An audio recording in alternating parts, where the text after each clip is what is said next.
Merci et bienvenue à nouveau dans ce programme spécialement consacré au grand débat, au grand dialogue national qui, comme vous le savez, se déroule ici à Yaoundé depuis le 30 septembre dernier et ce jusqu'au 4 octobre 2019 à la demande du président de la République qui a réuni les participants camerounais venus d'ici et d'ailleurs, évidemment pour apporter des réponses à la crise qui sévit dans les régions du nord-ouest et du sud-ouest. Depuis lundi donc, sous la présidence du Premier ministre, chef du gouvernement, Joseph John Gouté, les différentes commissions réfléchissent à apporter des solutions. Et ce soir, nous allons nous atteler à essayer de débriefer au fur et à mesure que les débats se déroulent pour votre plaisir, chers téléspectateurs, et surtout pour que nous soyons là au même niveau de compréhension et avoir la projection éventuelle dans les résolutions qui seront prises au soir de la fin de ce débat vendredi.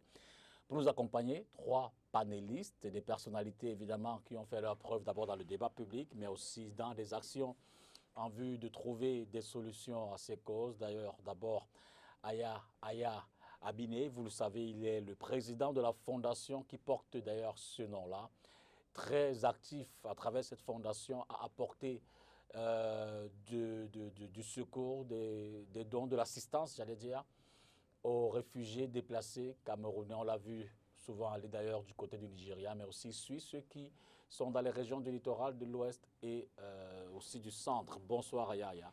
Bonsoir à vous et bonsoir à tous les téléspectateurs. Merci beaucoup d'être là ce soir. Vous allez évidemment nous faire partager votre expérience, mais aussi nous dire un peu ce que vous pensez, vous attendez de ce dialogue national-là. Juste à votre droite, à côté de vous, le professeur Willibrod Zekwa. Bonsoir prof. Bonsoir et bonsoir aux auditeurs. Institut pour la paix et le développement. Oui, parce que quand il n'y a pas la paix, il n'y aura pas le développement. Et d'ailleurs, le nom même porte l'esprit qui vous accompagne. Je veux dire que vous êtes aussi dans d'autres structures qui concernent la paix et le développement, que ce soit au Cameroun, en Afrique centrale et même en Afrique. Merci de nous apporter. Vous êtes surtout participant à ces travaux, membre de la commission éducation. Hein. Tout à fait.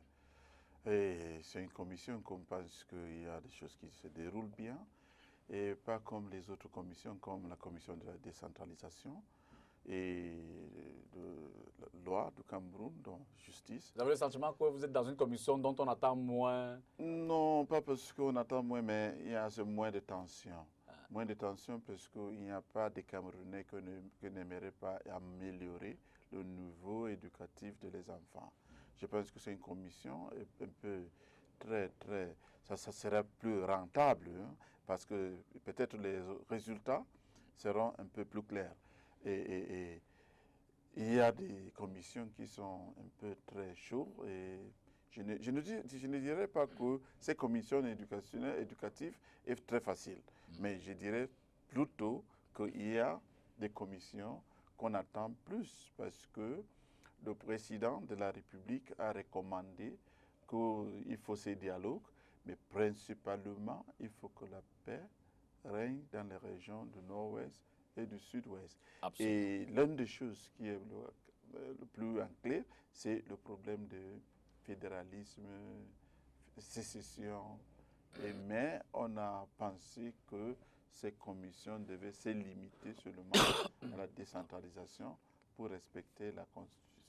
On en parle en plus de détails dans un moment. Le temps pour nous d'accueillir également le professeur Edmond Biloa. Vous le connaissez, spécialiste des questions de langue, hein, linguistique, si je peux me permettre ce mot-là. D'ailleurs, il a beaucoup d'œuvres hein, autour, il a fait des recherches. Il a travaillé. Il est vice-recteur du côté de l'université de Soa.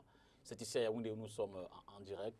Et il est évidemment membre du Rassemblement démocratique du peuple camerounais, mais davantage on aura l'expertise, c'est vrai, de l'homme politique, mais surtout du spécialiste de ces questions, puisque nous parlons de la crise dans les régions anglophones. Bonsoir, prof. Bonsoir. Merci beaucoup d'être avec nous ce soir. Merci de m'avoir invité.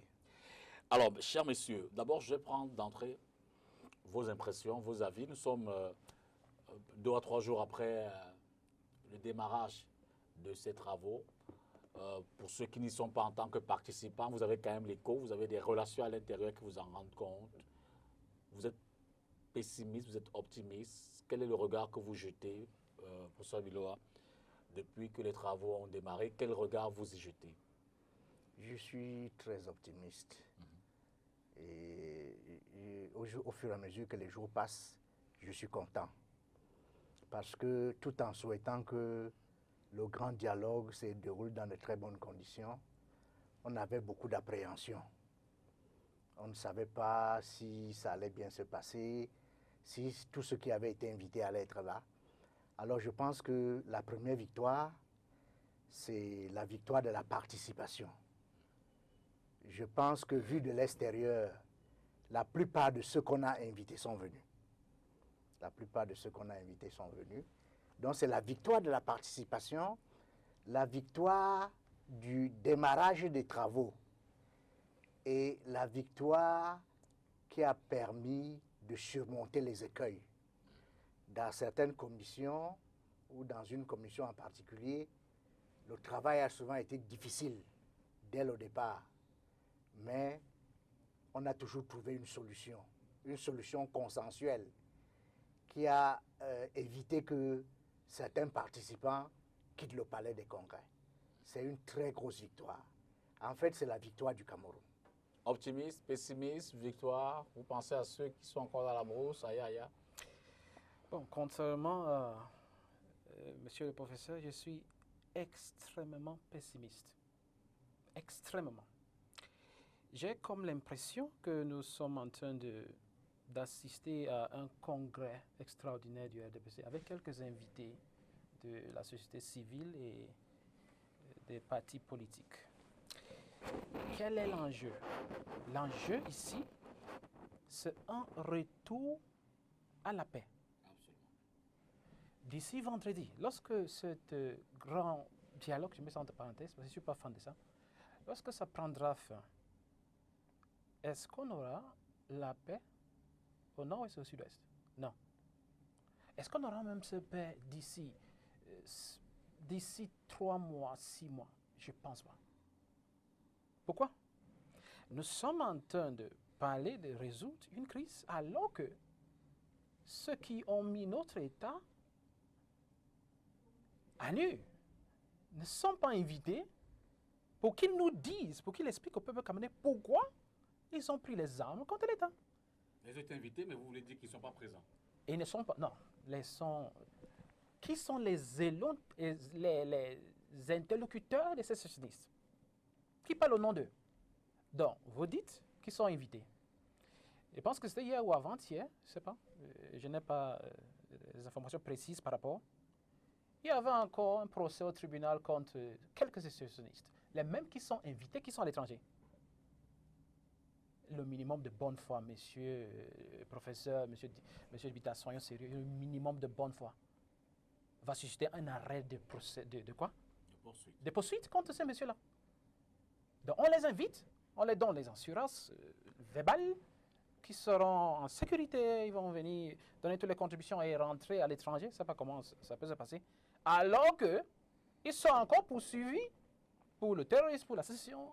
Et pourquoi même aller jusqu'à l'étranger, monsieur Dipita? 150 francs ou 200 francs, nous sommes à Kondengui, et il y a ceux qui se sont autoproclamés présidents de l'Ambazonie, ils sont là. Pourquoi allons même plus loin jusqu'à l'étranger?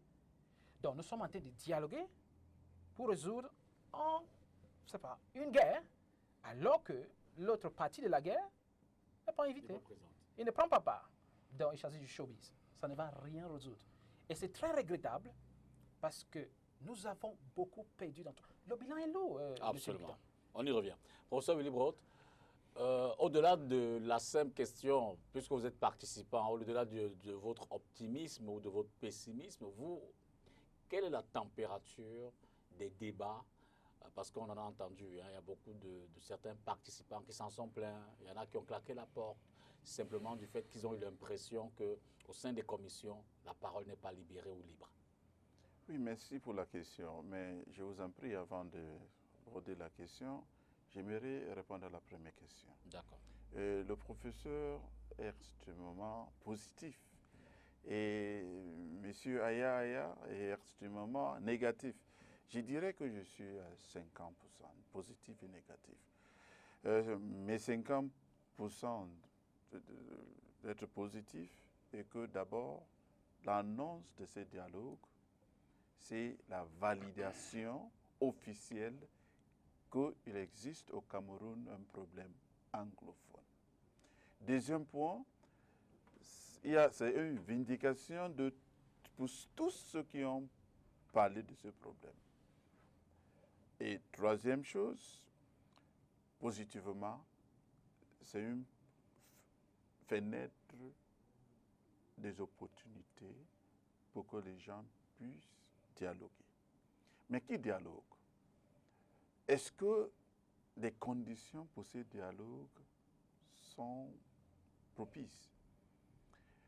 Nous voyons une canalisation des dialogues, top-bottom. C'est le président qui décide le lieu de dialogue, c'est le président qui décide les gens pour ces dialogues, c'est le président qui insiste que le dialogue ne peut pas aller au-delà de la Constitution, dont la forme de l'État ne doit pas être touchée. Donc, et ce qui est encore négatif est que la plupart des gens qui assistent à ces dialogues étaient les mêmes gens qui disaient que le problème n'existait pas. Pour répondre à la deuxième question, le climat. Si les gens qui insistaient que le problème n'existait pas acceptent maintenant de venir dialoguer, cela veut dire qu'ils viennent déjà avec une idée préconçue. Donc il vient, cela veut dire, ça explique clairement pourquoi il y a des tensions. Il y a des gens qui viennent prêcher, bon, il n'y a pas anglophone, ils viennent plutôt pour défendre les intérêts du parti politique. Et vous voyez, et ce qui est pire est que le président dit il faut résoudre le problème anglophone. Mais on a empêché les anglophones à ne pas tenir une réunion entre eux pour choisir leur interlocuteur. Donc c'est pire. Donc on a distribué, partagé les anglophones dans toutes les commissions sans, n'est-ce pas, concertation. Et comme parmi eux, il y a des gens de RDPC qui veulent défendre les postes, il y a des gens du SDF qui veulent défendre les partis, donc les gens de ces partis politiques partent là-bas pour défendre les intérêts de leur parti politique. Donc tous les partis politiques regardent presque la solution des crises anglophones à travers les partis politiques. Bon, il y a tension, mais je vais dire qu'il fallait un dialogue franc, sans émotion, sans obsession. Mais, je vais dire, il y a certaines commissions que les choses se passent, je vais dire, un peu d'une manière acceptable. Il y a des commissions où c'est presque la guerre totale, parce qu'on exige qu'on ne doit pas mentionner certains mots. Mais le président de la République, je vais dire que les gens n'ont pas bien compris le président de la République, parce qu'il a dit, il a ajouté un etc. N'est-ce pas? Absolument. Quand on parle de décentralisation, etc., cela veut dire on peut Il y a une parler, ouverture. il y a une ouverture. Et Donc on pouvait parler de fédéralisme, sécession, parce que quant à moi, je pensais qu'on peut laisser les gens parler de la sécession.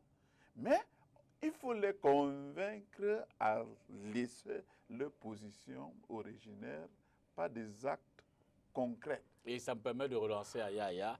Évidemment, il est clair que, le professeur Biloa le disait en off tout à l'heure, que les regards davantage sont tournés vers la commission de la décentralisation, parce que beaucoup estiment, notamment parmi les anglophones, qu'ils soient présents ou non, estiment que c'est le nœud de la problématique. D'ailleurs, certaines propositions sont allées, notamment venues du SDF, vers la réforme, ou alors pour revoir la forme de l'État.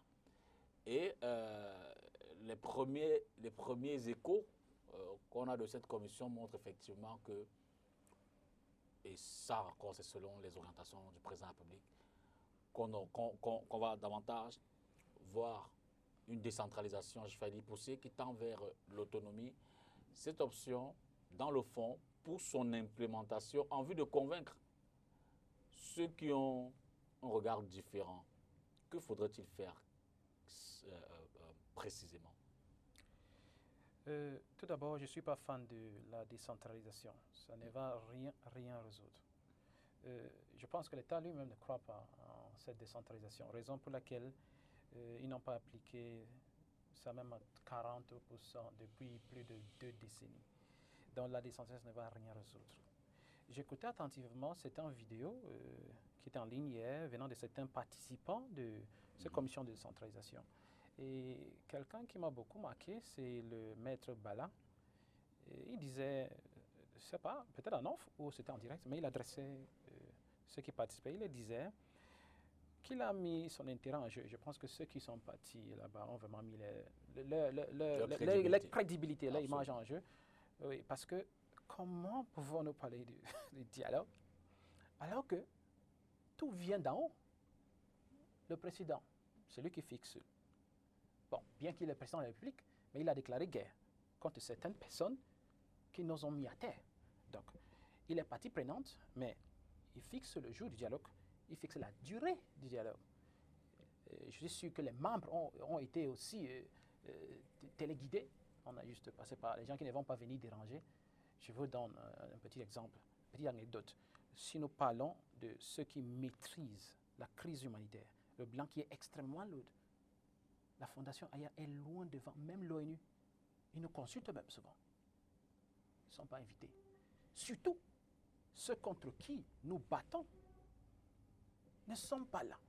Donc, imaginez un peu qu'il y a même des gens qui ont des pensées très profondes, les patriotes, comme le prof, qui ont des idées différentes. Mais dans 4 jours, tout prendra fin. Donc, comme je disais à un ami avant-hier, c'est comme les élections au Cameroun. On sait déjà que les résolutions sont déjà à la fixe. Quel que soit ce qui sera dit là-bas, on sait qu'on va sortir. À la sortie de ça, il y aura un truc là, même si les grands profs qui sont autour de moi ne signent pas, puisque tout vient d'en haut, le président a déjà décidé, ça sera plébiscité, on va applaudir, et on va entrer aussi dans cette médiocrité totale qui existe depuis 2 décennies. En fait, ça ne va rien résoudre. C'est pour dire quoi? Que nous sommes en train d'attaquer les conséquences de la crise, de la guerre. Ça a dépassé le stade de la guerre, parce qu'on a perdu beaucoup de soldats et beaucoup de civils, malheureusement. Donc, on va attaquer les conséquences de la guerre et non les causes de la guerre. Monsieur Dibita, mais on se moque trop des Camerounais. C'est parce que les Camerounais aussi, le peuple camerounais a... En fait, ils ont... Je ne sais pas, peut-être c'est une charme. On laisse les gens nous rouler dans la boue, on nous dit... C'est comme dans les églises. Nous sommes téléguidés. Mais on va nous mentir pendant combien de temps pour que le peuple se lève pour dire vraiment, il faut être sérieux. Ce grand dialogue ne va rien résoudre. Pas que je suis, bon, tout le monde est même pessimiste, même ceux qui y participent. Ils sont là peut-être parce qu'il y a, la plupart, pas les têtes libres comme prof, ils sont là parce qu'il y a peut-être des pendiums. Ils ont le regard que le prof vous a jeté. Ah oui, ils ont peut-être les postes à protéger. Ça ne va rien du tout, je vous jure. L'enjeu principal, comme je disais tantôt, c'est un retour à la paix. Il faut que nos enfants aillent à l'école. Il faut. Donc, quand je vois tout ce qui se fait là-bas, surtout quand je regarde les commissions, construction, désarmement, ça passe par un cessez-le-feu. Comment est-ce qu'on va envoyer les enfants à l'école? Prof, sur la décentralisation, quels sont les leviers qu'il faut activer pour une meilleure implémentation, mais pour reprendre le thème central, évidemment en vue de ramener la sérénité? Non, je pense que je voudrais dire à mon compatriote Aya qu'il faut être optimiste. Dans la vie, il faut être optimiste. Si vous n'êtes pas optimiste, vous cessez de vivre. Ça, c'est un peu la philosophie, non? Tout le monde était d'accord sur le fait que c'était une bonne idée de convoquer le dialogue. Maintenant, comme le dit le compatriote Aya, la forme du dialogue est critiquée. On ne sait pas encore quels sont les résultats auxquels le dialogue va parvenir. Donc on ne peut pas dire d'avance que le dialogue sera un échec. Il y a 8 commissions qui ont été mises sur pied. Et comme l'a dit mon collègue Willy Brodzegwa, il y a des commissions qui marchent très bien. Et même la commission de la décentralisation, à l'intérieur de laquelle il y a eu une certaine polarisation dès le départ. Parce que les nouvelles que nous avons du Palais des Congrès, c'est qu'il y avait 2 groupes, un groupe pour la décentralisation, un autre groupe pour le fédéralisme. Et au jour d'aujourd'hui, on sait que il y a une approche qui a mis tout le monde d'accord. Le ministre d'État, Akame Fumu, a proposé qu'on applique l'article 62 de la Constitution. Cet article 62 de la Constitution prévoit qu'on accorde un statut spécial à certaines régions. C'est-à-dire qu'on pourrait accorder un statut spécial au nord-ouest et un statut spécial au sud-ouest. Et je pense que tous ceux qui étaient pour le fédéralisme sont tombés d'accord sur le fait que si cet article 62 était appliqué, ce serait un grand pas vers l'assainissement de la situation.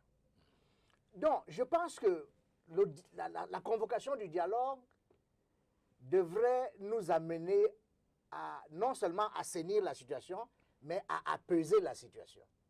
Nous ne pouvons pas encore dire que le dialogue sera un grand échec. Nous devons croire au dialogue parce que c'est nous les Camerounais qui avons convoqué le dialogue. Le président de la République est camerounais, le Premier ministre est camerounais. Donc nous avons convoqué le dialogue, nous avons organisé le dialogue, nous avons volontairement accepté de participer au dialogue. Personne n'a été amené au dialogue de force. Il faut maintenant qu'on soit de bonne foi jusqu'à la fin. Et je pense que, au terme du grand dialogue national, s'il y a un consensus national sur les propositions qui seront faites au président de la République, il y a de fortes chances que la paix revienne au nord-ouest et au sud-ouest. Parce que rien ne peut dépasser tout un peuple. Pour vous relancer juste en une seconde sur la proposition d'Akame Fumu, est-ce que ce ne serait pas créer un autre problème en résolvant celui-là? Je veux dire, accorder un statut spécial au nord-ouest et au sud-ouest. L'autre partie du Cameroun, chaque région pourrait se dire, ben, écoutez, puisqu'on a cette ouverture-là, pourquoi on ne peut pas en profiter? Non, Dipita, il ne faut pas avoir cette approche. Il ne faut même pas la considérer un seul instant. Les régions sont différentes les unes des autres. Absolument. Et le problème qui a été posé par les compatriotes du nord-ouest et du sud-ouest n'a pas été posé par les autres régions. Pas encore. Pas encore, du moins. Donc, il n'y a pas de raison que, au moment où on applique la Constitution, ça a été prévu par la Constitution, l'octroi d'un statut particulier à certaines parties du pays, il n'y a pas de raison que tout le monde veut bénéficier du statut particulier. Cela étant dit, si on décide d'octroyer une plus grande autonomie à toutes les régions, cela pourrait régler le problème. Et des propositions ont été faites dans ce sens. Des propositions ont été faites dans ce sens. Je pense que quand les propositions auront été faites, lorsqu'elles auront été envoyées au président de la République, le président de la République entouré de tous ses conseillers, de tous les Camerounais, parce que nous sommes tous les conseillers du président de la République. Quand nous sommes là autour de cette table avec les compatriotes Aya Aya et mon collègue Willy Brown Zegwa, nous conseillons aussi le pouvoir en place. Le pouvoir en place, dans une certaine mesure, peut tenir compte de ce que les Camerounais pensent sur les plateaux de radio et de télévision. Et c'est la raison pour laquelle nous disons que tous les Camerounais sont les conseillers du président de la République. Et donc, il y a de fortes chances qu'il y ait une avancée notable au terme du grand dialogue national. Justement, pour cette avancée, vous allez rebondir, mais je veux dire, pour cette avancée, oui, quel serait le minimum quand même pour apaiser ceux qui ne sont pas, ou alors les mécontents? Merci pour la question. Mais je vais répondre à une question, certaines choses que mon ami Aya a dit. Je pense que les gens ne sont pas allés là-bas juste pour les nominations, parce que je n'ai jamais été nommé. Les gens ne sont pas allés là-bas pour les plaider. Dit ça, c'est peut-être insulter nous les autres. C'est moi le premier cherché au Cameroun qui aborde le problème anglophone. Ça fait 22 ans. J'ai eu tout genre de traitement à cause du problème. Ma thèse, je continue avec le même problème. Et première condition que je donne comme solution, c'est dialogue sans émotion et sans obsession. Si j'ai donné ces recommandations il y a de cela 22 ans, et quand le dialogue vient, j'ai dit ce que j'ai insisté pour qu'il y ait. D'abord, dialoguer, c'est un point fort. Parce que toute guerre finit toujours, même les guerres de 30 ans, Première Guerre mondiale, Deuxième Guerre mondiale, finit toujours par le dialogue. J'avais dit à votre émission, nous perdons le temps pour le dialogue et nous perdons davantage les vies humaines. Et quand le dialogue vient, il faut qu'on applaudisse. Mais le formule de ces dialogues est faussé dès le début. Il faut que nous disions cela très clairement. Quelles seraient les choses qui peuvent apaiser?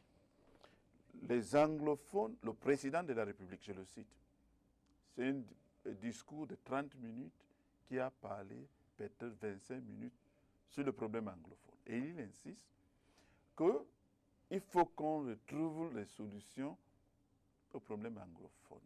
Et les autres régions, donc principalement le problème anglophone. Je vais souligner certaines choses. Les anglophones ne sont pas grévés parce qu'ils voulaient la décentralisation. Les anglophones ne sont pas grévés parce qu'ils voulaient un statut spécial de cette constitution. Ils ont été très clairs. Et mes recherches m'ont prouvé, quand j'ai dit que la majorité des anglophones ne veulent plus être dans ce Cameroun, ils veulent leur pays à part, on m'a taxé de rebelle. Mais quand le cardinal a fait sa part de recherche, il a démontré que 69% des anglophones interviewés veulent les pays à part. Et lui-même, il a dit qu'il a posé deux questions. Voulez-vous décentralisation ou voulez-vous la fédération? Deux questions ou d'autres choses. Mais 69% ont répondu à une question qu'il n'a pas posée. Donc ils ont demandé, nous voulons la séparation. Le cardinal Toumi n'avait pas demandé la séparation. Donc, quand les gens demandent la séparation, les modérés demandent la fédération et on insiste sur la décentralisation, c'est une manière de dire que la guerre continue. N'est-ce pas? Parce que quand on n'évoque pas ce que les gens ont demandé, cela veut dire qu'on n'a pas l'intention à résolver la crise. C'est pour cela que j'ai dit, minimum, quand vous avez posé comme question, on a un dialogue, il faudrait qu'on mette tout sur la table, sans condition, n'est-ce pas? Sans condition, mais par action concrète.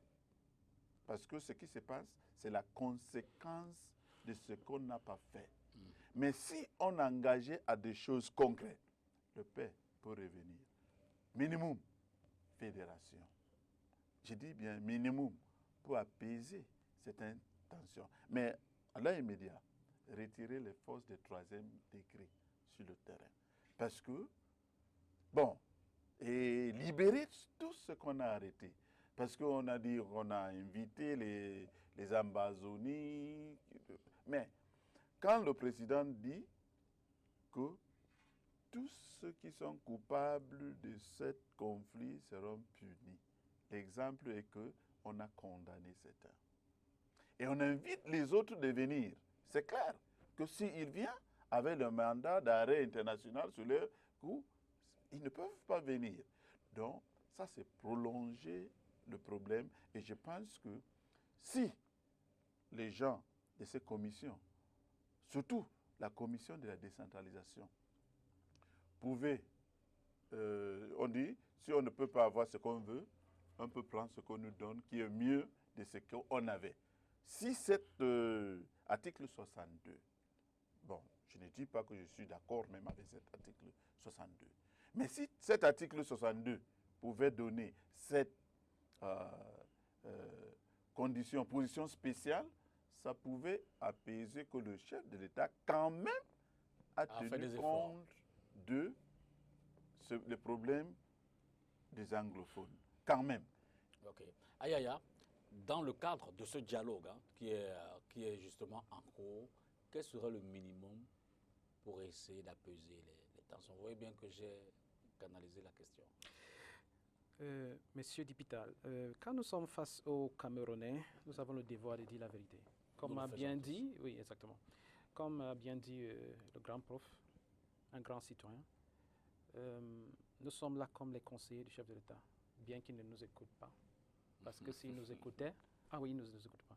S'il nous écoutait, ce qu'on n'est pas ici aujourd'hui, 3 ans après des milliers de morts, les centaines de milliers déplacés.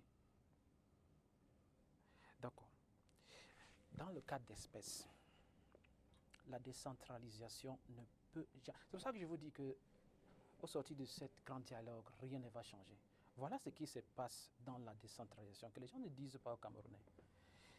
Il y a, bien qu'il y a certains élus, on fait semblant de lire certaines personnes, il y a des nommés qui sont plus puissants que les élus. Il y a toujours le gouverneur là, il y a toujours les préfets. Et il y a même quelqu'un qui est même encore plus fort, il est comme le gouverneur, un conseil, comment est-ce qu'on appelle Délégué du gouvernement. Un délégué du gouvernement.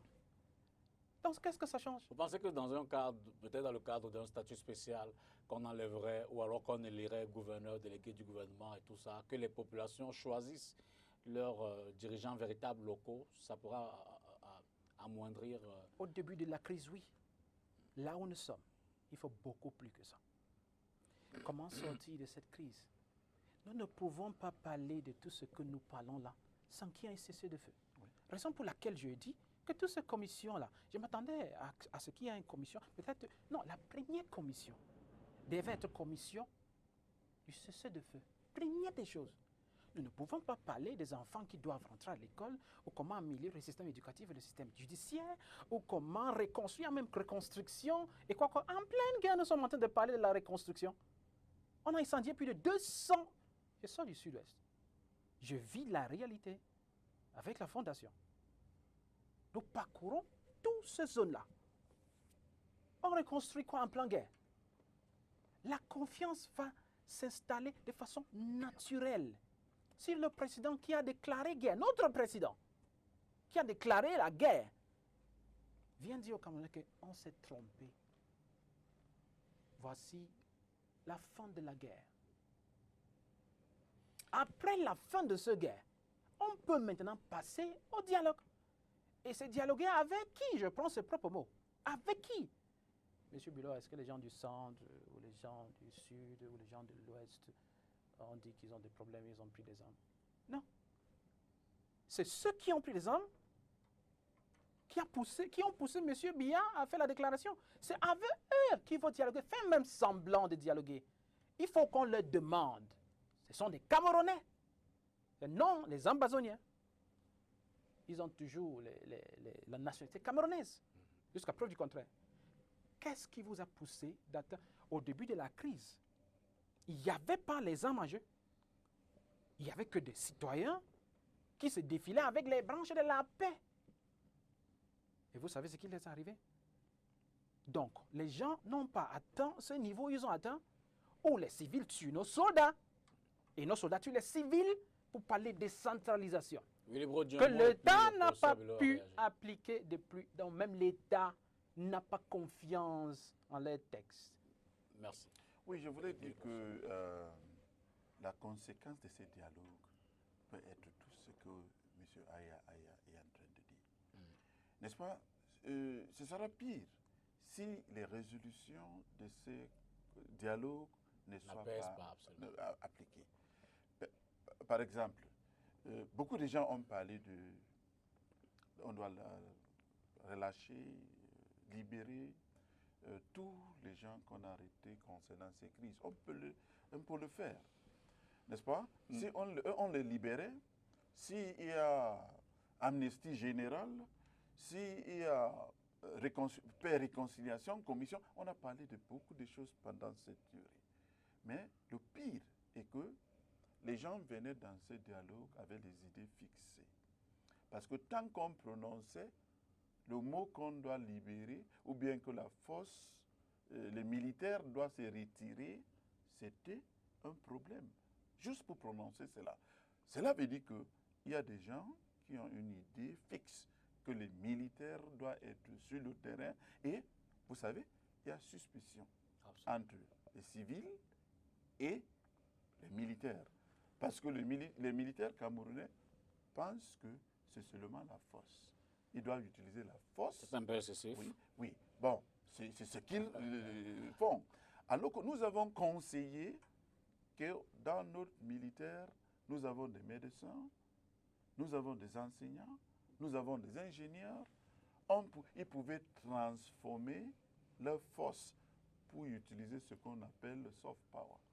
Peut-être les militaires médecins pouvaient engager sur le terrain pour aider certaines fondations comme Aya Aya. Bon, peut-être pas, mais on voit quand même certaines forces de sécurité apporter de l'assistance aux populations, hein, les médecins, on le voit dans certaines zones. Certaines zones très rares, et il faudrait qu'on dise la vérité.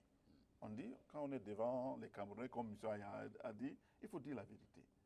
Il faut que les Camerounais sachent que dans ces deux régions du nord-ouest et du sud-ouest, il y a certains endroits où les militaires ne peuvent même pas y aller. Absolument. Contrôlés exclusivement par les forces amazoniennes. N'est-ce pas? Mais comme il a dit, nous devons changer notre stratégie de communication. Parce que la communication, c'est une communication toujours de la haine, de name calling. N'est-ce pas? Les terroristes, les Amazoniens, les sécessionnistes, on ne peut pas. On a vécu ça pendant ces dialogues. Les gens sont en train de toujours dire. Et nous pensons que, comme j'ai dit tantôt, je pense que les résolutions de ces dialogues doivent être appliquées. Parce que les gens se sont engagés. Même les membres du comité central de RDPC. Comme si M. Akamem Foumou a parlé pour appeler les Camerounais sur l'article 62 de cette constitution, il n'a pas défendu, il n'a pas insisté sur la décentralisation. Mais il faut écouter les gens. Il ne faut pas les donner ce qu'ils n'ont pas demandé. Oui. Alors, je voudrais dire à mon compatriote Aya Aya que le président de la République écoute beaucoup les Camerounais. Le grand dialogue national qui est en train de se tenir, c'est la preuve qu'il écoute les Camerounais. Parce que quand le Premier ministre John Ngouté est allé au sud-ouest, est allé au nord-ouest et au sud-ouest, la clameur qui venait du peuple voulait que la situation au nord-ouest et au sud-ouest soit réglée de manière pacifique. Les gens souhaitent que la paix revienne. Et tous les Camerounais le souhaitent. Et tous les Camerounais ont appelé de leur vœu le grand dialogue. Le président de la République a convoqué le grand dialogue. Il est important que les propositions qui seront faites dans le grand dialogue soient répercutées à la base aux populations qui, elles, ne pouvaient pas participer directement ou physiquement au grand dialogue. Et ce sont mes compatriotes de droite, le professeur Zegwa et mon compatriote Aya Aya Biné, c'est eux qui doivent relayer aux populations ce qui aura été proposé au cours du grand débat, du grand dialogue. Ce que je veux dire, c'est que si eux-mêmes, qui sont les interlocuteurs, parce que c'est eux qui parlent au nom des populations, dans une certaine mesure, ils sont déjà négatifs au sujet du dialogue. Le dialogue n'est pas terminé. Le dialogue va se terminer vendredi. Mais on a bon espoir que des propositions seront faites au président de la République, lesquelles propositions seront de nature à apaiser la situation, seront de nature à faire en sorte que la situation au nord-ouest et au sud-ouest ne continue pas à être une situation de crise. Donc, je pense que mes compatriotes du nord-ouest et du sud-ouest, ils doivent être positifs. Mais oui, Ils doivent être Mais positifs. je vous en prie, je ne pense pas que nous sommes négatifs. Moi, je ne suis pas négatif. J'ai dit que je suis à 50% positif, à 50% négatif. Et j'ai dit, nous voulons la paix. Et je vais souligner que la paix, c'est la conséquence, c'est un mot qui existe en l'air.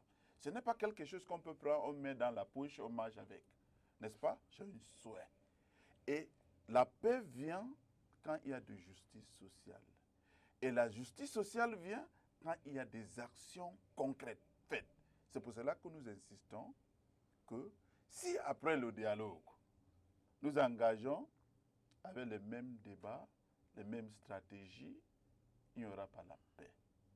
Mais si après ce dialogue, il y a des actions concrètes, vous avez dit que c'est nous qui devons être interlocuteurs, j'ai dit non, c'est les actions concrètes qui doivent parler à eux-mêmes, les actions concrètes.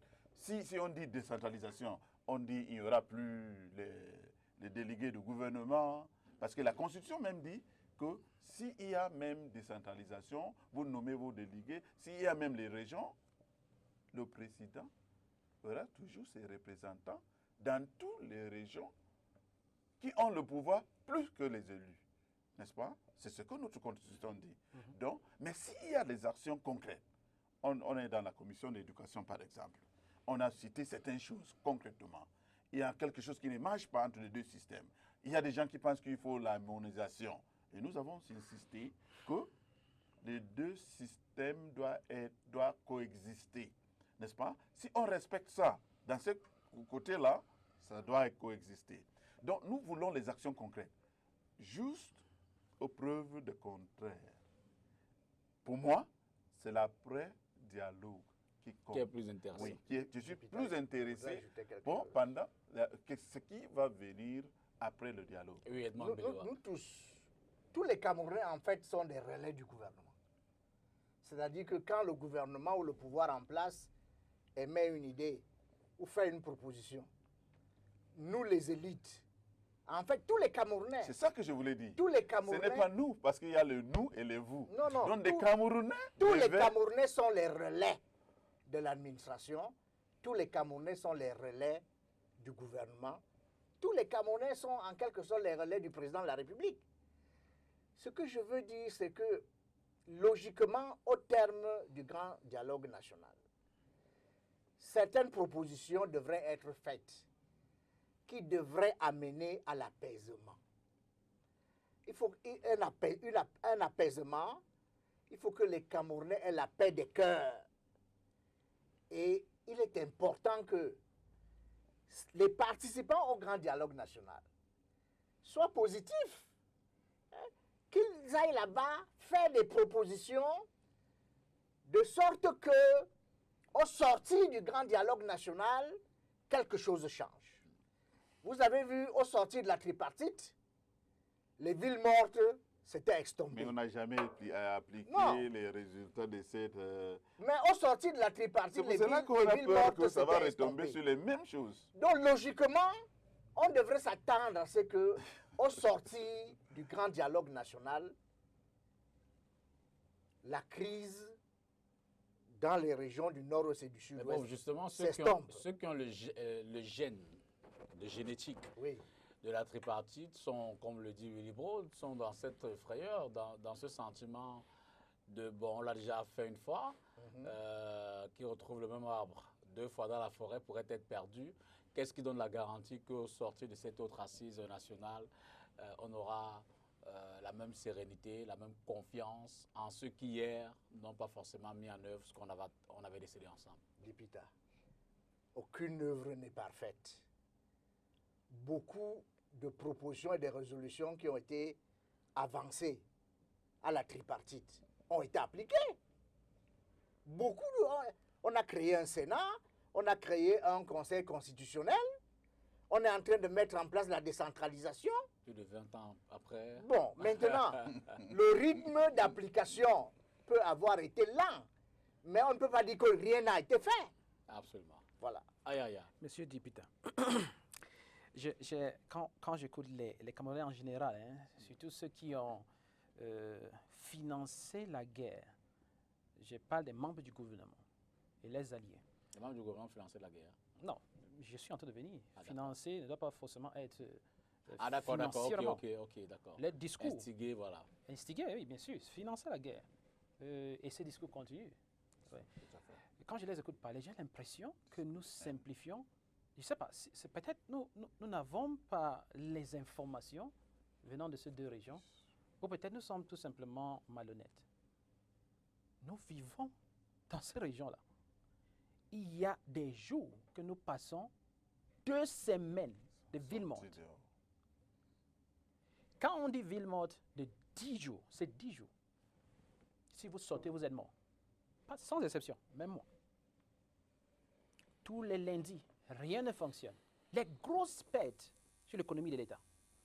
Le bilan sur le plan humain est lourd, extrêmement lourd. Même l'État n'a pas le courage de donner les vrais chiffres de nos soldats qui tombent. Ils n'ont pas le courage. Ça peut traumatiser les Camerounais. Je ne veux pas entrer sur le bilan des civils. Ils sont en train de parler des milliers de morts. Pire encore, c'est très facile de prendre l'âme pour désarmer ceux qui ont l'âme. C'est autre chose. De telle sorte que, si nous disons même stop aujourd'hui, si le président Ola a le courage de le dire, de déclarer, de négocier, ce n'est même plus une déclaration, parce qu'une déclaration, c'est s'il n'y avait pas des armes. Maintenant, c'est négocier un cessez-le-feu. Ça risque même de prendre peut-être, je ne sais pas combien de temps, pour que ceux qui se sont radicalisés reviennent à la raison. Donc, au temps de ce dialogue, et voilà l'enjeu, je reviens sur l'enjeu. Est-ce qu'il y aura un retour à la paix là-bas? Non. Ce n'est pas question d'être pessimiste. On voit juste les signes sont là. Qui sont ceux qui ont poussé les jeunes à atteindre ce niveau-là? Ils sont à Kondengui. Est-ce qu'ils prennent part au grand dialogue? Non. Même étant à Kondengui, ils sont en train de nous dire que l'Ambazonie ou la mort. Ils viennent dans notre tribunal militaire. J'assiste souvent à ces séances-là.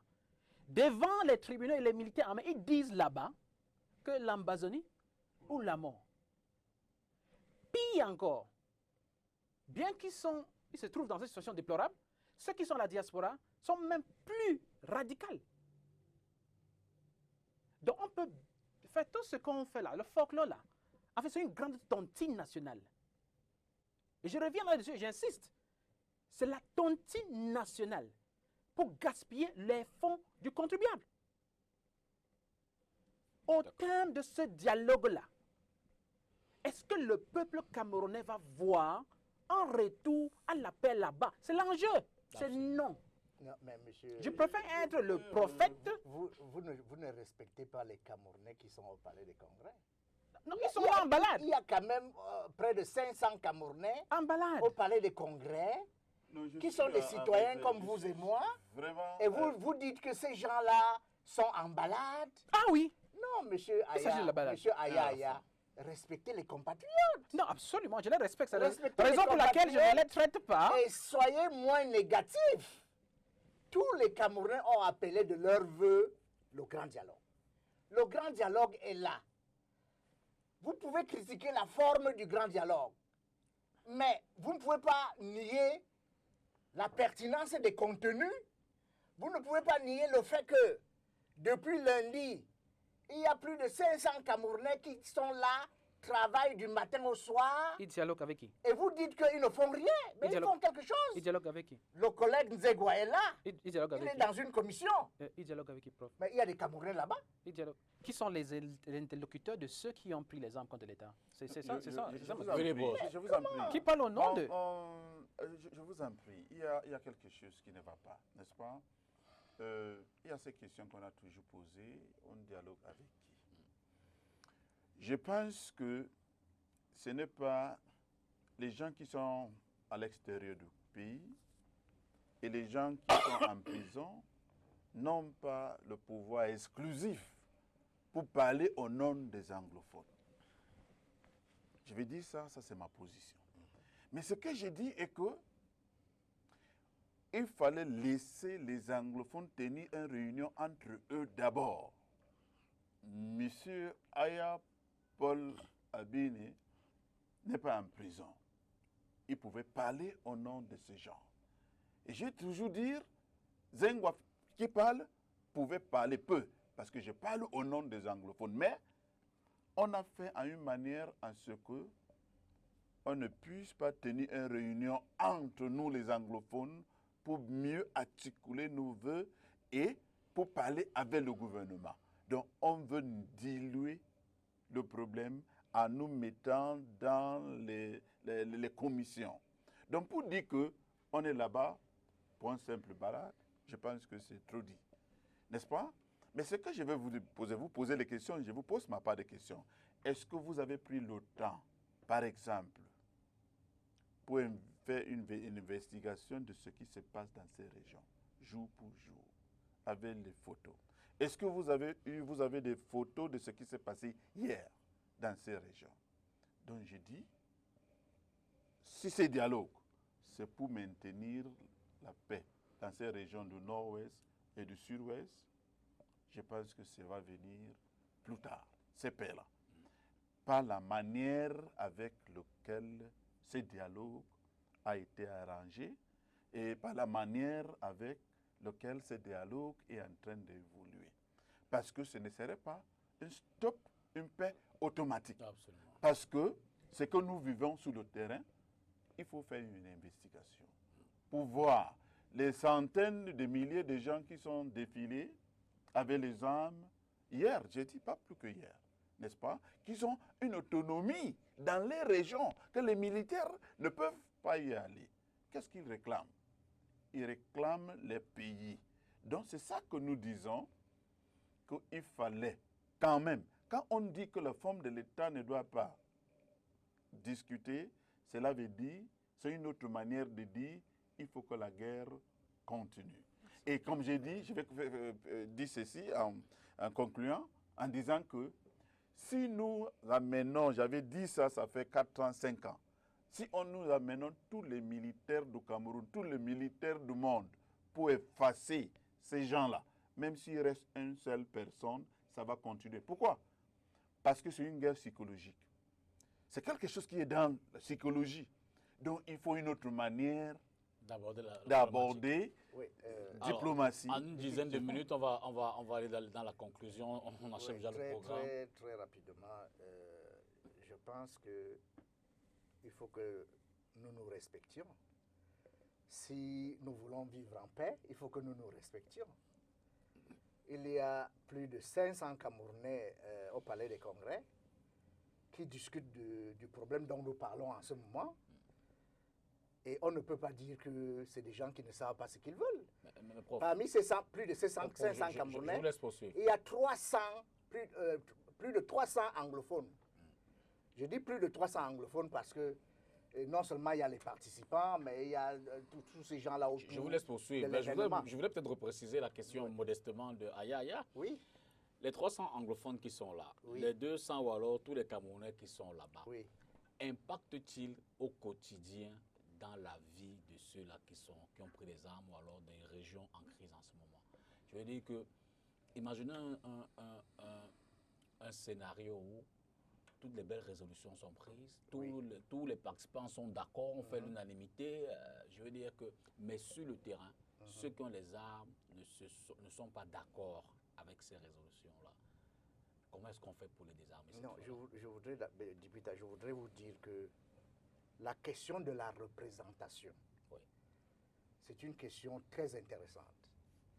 Mais personne ne peut dire que les 300 anglophones qui sont au Palais des Congrès ne représentent pas les populations anglophones. Non, c'est pas ce que je dis. Seul que des gens ont pris des armes. Donc c'est par force. Oui, oui. C'est par force qui s'impose. Bon, maintenant, attendez, je vais répondre à votre question. Attendez, maintenant, parmi ces 300 anglophones, il y a des anciens combattants, n'est-ce pas? Ils sont là. Parmi ces 300 anglophones, il y a des compatriotes de la diaspora qui sont en contact avec les combattants sur le terrain. Donc on ne peut pas vraiment, sans être de mauvaise foi, dire que les Camerounais anglophones qui sont au palais des congrès ne représentent pas les populations anglophones. Ils représentent bel et bien les populations anglophones. Maintenant, par rapport à ce qu'a dit mon collègue Nzegwa. C'est en guise de conclusion. Oui, oui, je conclus. Ah, il dit qu'on n'a pas permis aux anglophones de se réunir. Les anglophones sont les plus nombreux. S'ils avaient voulu se réunir, ils auraient dit au Premier ministre, nous voulons nous réunir. Il est important que nous nous réunissions avant le début des travaux. Je vais vous donner un exemple. Dans la commission chargée de tabler sur la décentralisation et le développement local, on vous l'a peut-être dit, mais nos amis qui sont là-bas nous l'ont dit. À un moment, les membres et les participants de cette commission ont dit, si on ne parle pas du fédéralisme, si on ne met pas le fédéralisme sur la table, nous sortons de la salle. Eh bien, il a fallu qu'on trouve une solution négociée. Il a fallu qu'on trouve une solution négociée et il a fallu que le ministre d'État, Akame Foumou, propose d'appliquer l'article 62 de la Constitution. Merci. Donc je pense que pour terminer, si les anglophones avaient voulu se concerter et s'ils l'avaient dit au Premier ministre, ils se seraient concertés. Merci. Vous savez, on a donné des dates limites pour ces conférences, n'est-ce pas? Ça fait des années que le cardinal avec les anglophones ont cherché de tenir un meeting entre eux. Mais quand le président déclare, on commence concertation ou bien consultation et on déclare les jours de ces conférences. Ce que je vais dire, nous ne sommes pas ici, moi particulièrement, je ne suis pas ici pour dire que les 300 anglophones qui sont là-bas, ce sont les veulent rien. Ce n'est pas ce que je dis. Ce que je dis est que tous ceux qui sont là-bas font tous les efforts, même s'ils sont dans l'RDPC, je vais dire, les participants, peut-être il y a certains anglophones qui veulent défendre les postes, n'est-ce pas? Qui veulent faire ce qu'ils sont les enfants chéris. Mais ce que je vais dire est que presque toute la majorité des anglophones qui sont là-bas font des contributions merveilleuses. Mais ce que j'ai dit, est-ce que il faut qu'ils parlent de l'or, on va les acclamer. Mais c'est les conséquences. L'après-dialogue, est-ce qu'on va respecter ce qu'ils ont proposé là-bas? Parce qu'ils ont fait des bonnes propositions, bon, voilà. N'est-ce pas? La fin, est-ce que, c'est pour cela que j'ai dit, tous ces anglophones sont en train de proposer de bonnes choses, mais si le président de la République ne prend pas ça en compte, ça peut plutôt... Il va le faire. Bon, C'est espérons. pour ça qu'il a convoqué le dialogue. Espérons. Il va prendre en compte les propositions du grand dialogue. Dernier intervenant, mot de la fin, Aya Abini. J'ai une pensée très profonde pour tous nos soldats qui tombent. Et beaucoup sont tombés.